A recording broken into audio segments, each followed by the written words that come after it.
तो दोस्तों, हमारे YouTube चैनल पे आप लोगों का स्वागत है। मैं हूं कमलकांत और अभी हम बात करने जा रहे हैं बीपीएससी के संदर्भ में।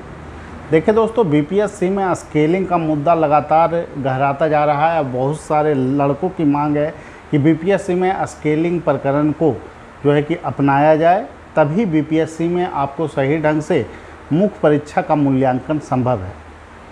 दोस्तों, पहले भी इंटरव्यू के लेवल पे जो है गड़बड़ियाँ की बात सामने आई थी। उसके बाद इंटरव्यू में बहुत सारा रिफॉर्म हुआ और इसी का परिणाम है कि अभी बीपीएससी में जो है कि काफ़ी अच्छे ढंग से इंटरव्यू का जो है अंक दिया जाता है और मैक्सिमम 75% अंक तक ही लड़कों को समेटने का प्रयास किया जाता है, यानी 90 जो है मैक्सिमम स्कोर दिए जा रहे हैं।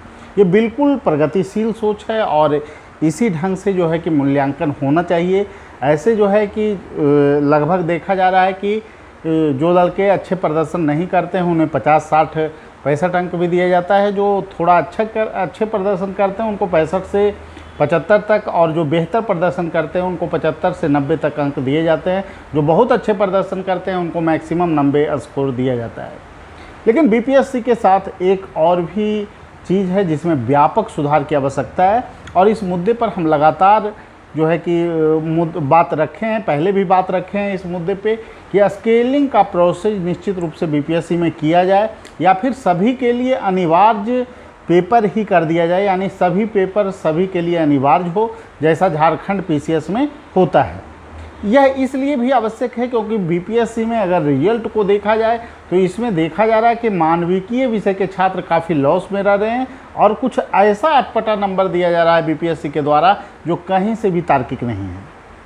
64वीं बीपीएससी में भी इसकी मांग उठी और 64वीं बीपीएससी में भी 280, 282 अंक मैथ ऑप्शनल में दिए गए थे।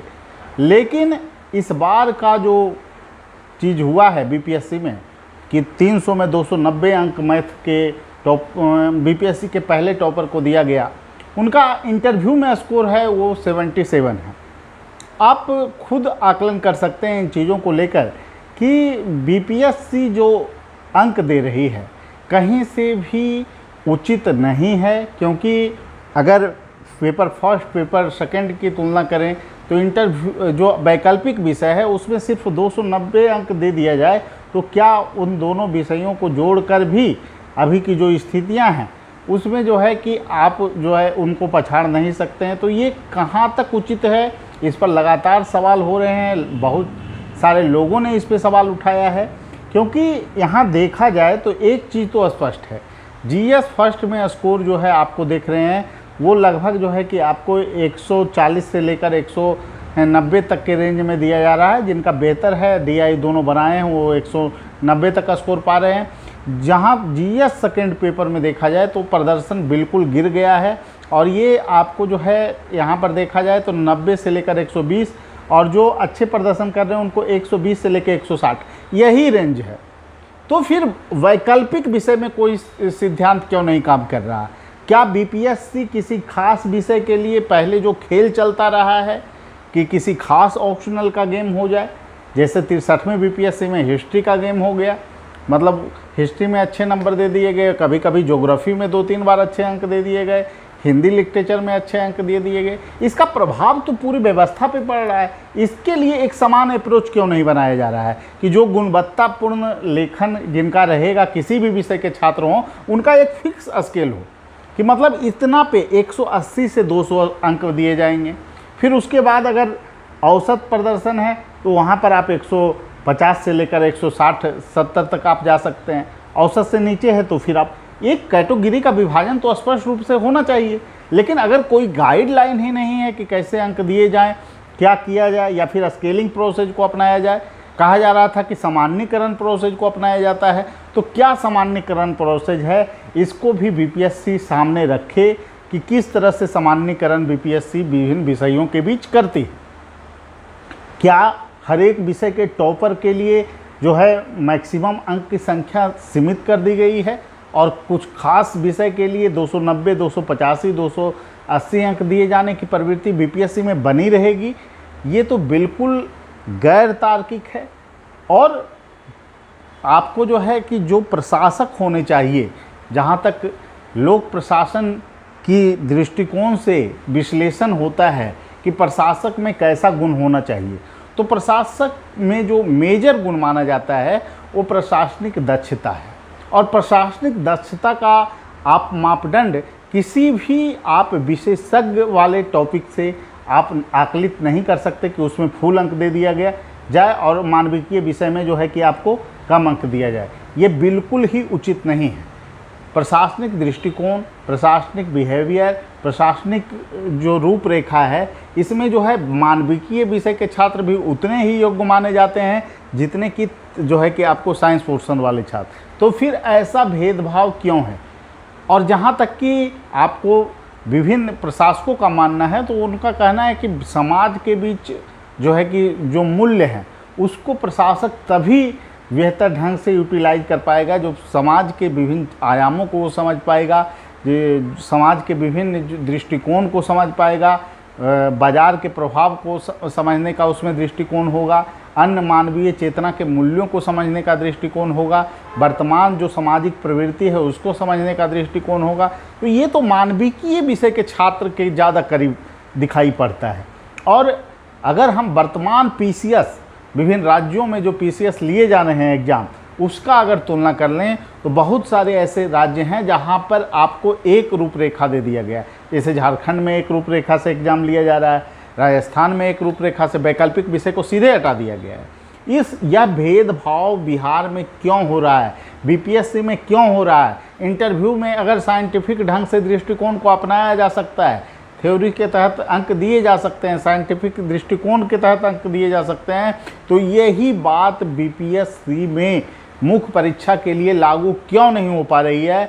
ये हजारों छात्रों का सवाल है और ये लगातार सवाल बना हुआ है। इस पर जो है बीपीएससी में व्यापक सुधार की आवश्यकता है और इसको लेकर लगातार छात्रों के समुदाय, शिक्षकों के विभिन्न गुट जो हैं वो सक्रिय हैं कि इसमें सुधार किया जाए।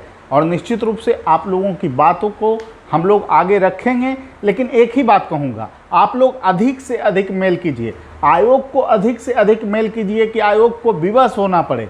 बीपीएससी को नियमित कराना भी हम लोगों के लिए चुनौती थी, लेकिन आजकल के डेट में बीपीएससी नियमित हुई है। तो ये सोचना कि बीपीएससी में सुधार संभव नहीं है, तो निश्चित रूप से दोस्तों मैं यही कहूँगा कि सुधार बिल्कुल होगा, सुधार करना पड़ेगा आयोग को। इस तरह से मनमानी नहीं चलेगी। और ये कहना कि बीपीएससी में साइंस मैथ वाले लड़के मेहनती होते हैं, आर्ट्स वाले कम मेहनती होते हैं, ये बिल्कुल गैर तार्किक स्टेटमेंट है। अगर ऐसा है तो आप जो है कि डिबेट करा लीजिए, खुला ओपन डिबेट का हम चैलेंज देते हैं विभिन्न छात्रों के बीच कि बीपीएससी बिल्कुल ही इस मुद्दे पर गलत कर रही है। बीपीएससी को सुधार करना पड़ेगा और आगे चलकर जो ये विषय का भेदभाव है उसको ख़त्म करने की आवश्यकता है। बहुत सारे लोगों का प्रश्न है कि बीपीएससी 67वीं को लेकर परेशान है, क्योंकि AAO का जो है कि आपको परिणाम आया, AAO का एग्ज़ाम होने जा रहा है और AAO का एग्ज़ाम जो है आपको 20 तारीख को रखा गया है। तो इसलिए सभी लड़के चिंतित हैं कि क्या बीपीएससी हो जाएगा। देखिए, बीपीएससी 67वीं को लेकर अभी कोई तैयारी आयोग के पास नहीं है, तो परेशान होने की आवश्यकता नहीं है। लेकिन मैं इतना कहूँगा कि सप्ताह में आप लोग एक टेस्ट ज़रूर लगाएं पीटी परीक्षा की, ताकि आप गुणवत्ता का आकलन करते रहें। पीटी परीक्षा इस बार टफ होने जा रही है, इसमें कोई दो मत नहीं है।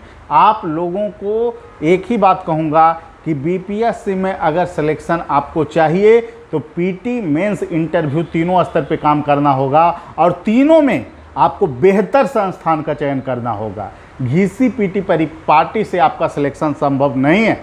आप उसमें बदलाव करें, आप स्वयं का आकलन करें। इसके लिए टेस्ट सीरीज का जो है से जुड़ना बहुत ज़रूरी है दोस्तों। और इंटरव्यू के लिए मैं तो पहले भी कहता आया हूँ कि इंटरव्यू में गुणात्मक रिफॉर्म मैं करूँगा और इसके लिए डेडिकेटेड है। मेरे द्वारा, सत्या सर के द्वारा लगातार इस दिशा में प्रयास किया जा रहा है कि कैसे हम बच्चों को डेडिकेटेड इंटरव्यू की तैयारी करवाएं। और पिछले 3 बार के टॉपर देने के नाते मुझे इस पर गर्व है कि मैंने इन प्रयोगों को अच्छे ढंग से लागू किया है। और एक बात और कहूँगा, जो भी जुडिशरी के छात्र हैं उनको एक चीज़ कहेंगे कि आप लोग इंटरव्यू को हल्के में ना लें। काफ़ी निर्णायक आप लोगों का इंटरव्यू होने जा रहा है। ठीक है दोस्तों, यही कहूँगा कि जो भी हो रहा है बीपीएससी में मुख्य परीक्षा में वो बिल्कुल उचित नहीं है और इस पर आवाज़ उठाई जाएगी और विभिन्न जो है कि गुटों के माध्यम से बीपीएससी पर जो है कि इस मुद्दे को पहुंचाया जाएगा। लेकिन आप लोगों से एक ही बात कहूँगा कि आप लोग भी अधिक से अधिक मेल करें आयोग को, जिससे कि आयोग पर दबाव पड़े। ठीक है, अभी तत्काल आप लोग से विदा लेते हैं, फिर अगले वीडियो में मिलेंगे। सभी लोगों के साथ हमारी शुभकामना है और टेंशन नहीं लेना है दोस्तों, तैयारी करते रहना है। ज़िंदगी है यूँ ही चलती रहेगी, ठीक है, लेकिन अनुशासित ढंग से अपने चीज़ों और अपने दायित्वों के प्रति अपनी प्रतिबद्धता को आप लोग दिखाते रहें, अपने कार्यों को करते रहें, एक ना एक दिन सफलता जरूर मिलेगी। ठीक है, सभी लोगों को धन्यवाद, फिर अगले वीडियो में।